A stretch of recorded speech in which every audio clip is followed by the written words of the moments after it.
Let's talk about worry. It's that little habit that can just quietly creep in and destroy our health, our happiness, and honestly, even our lives. In this explainer, we are diving deep into Dale Carnegie's timeless advice from his classic book on how to finally conquer this destructive force.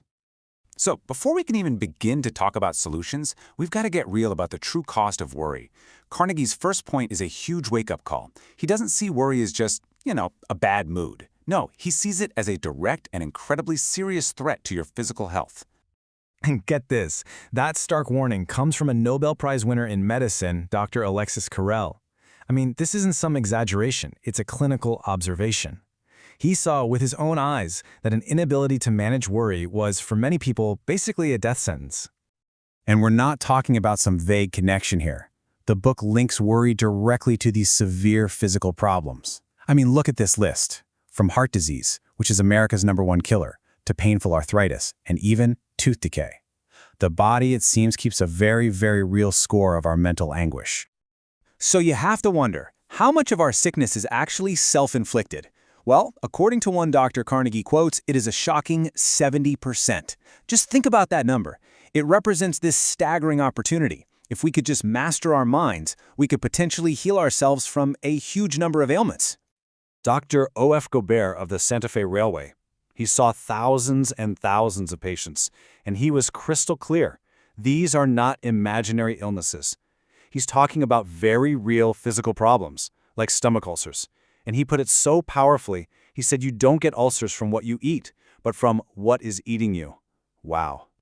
All right, so how do we begin to fight back against this internal enemy? Well, the very first principle is all about a powerful shift in your perspective. A way to basically seal off the sources of our anxiety.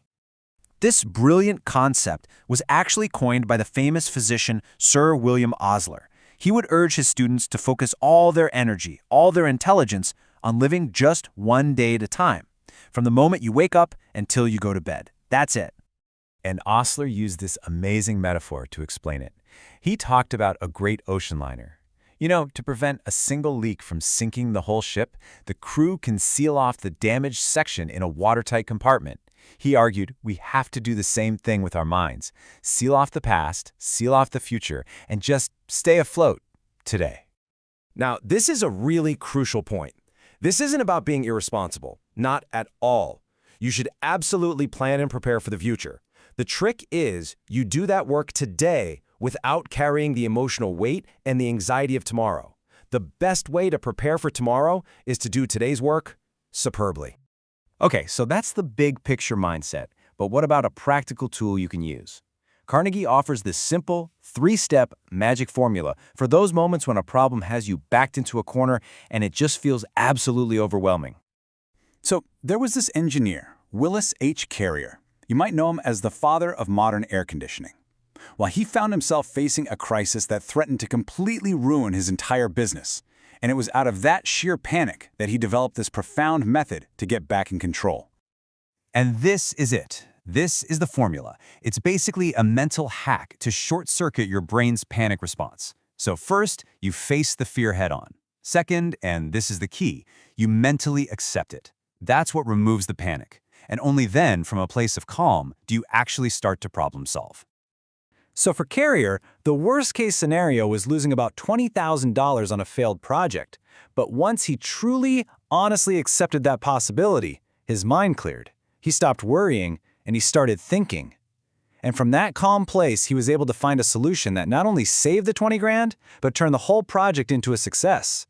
He learned a lesson that day that he never forgot. So, the magic formula is great for those big, scary crises.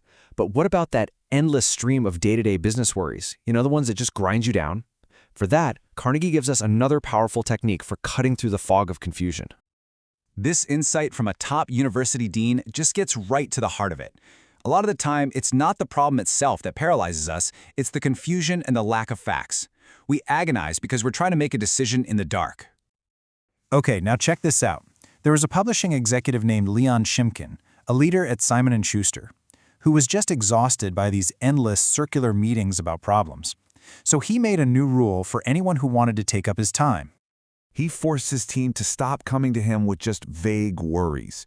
Instead, they had to answer these 4 questions. in writing first. And what happened? It was incredible. He discovered that 3/4 of the time, the very act of analyzing the problem this way made the solution obvious, and they never even needed to talk to him at all. And finally, we come to a really fundamental question of value. How do we decide which problems are actually worth the immense price we pay when we worry about them? This whole idea comes from a story about paying way too much for a kid's toy whistle and then regretting it later. Carnegie applied this to his own life after he spent 2 years writing a novel that completely failed. He realized he just had to write off the loss, stop worrying about the time he'd already sunk into it, and just move on. And this quote from Thoreau just perfectly captures the essence of this final lesson. When we worry, the currency we're spending isn't money. It's our limited, totally non-refundable supply of life, of energy, and of peace of mind. Ultimately, it really all comes down to this. You have to become a better accountant of your own life. Before you let a problem completely consume you, ask yourself the question on this slide. How much does this thing I'm worrying about really matter? Is this little trifle, this anxiety, really worth the price you're paying in the currency of your life?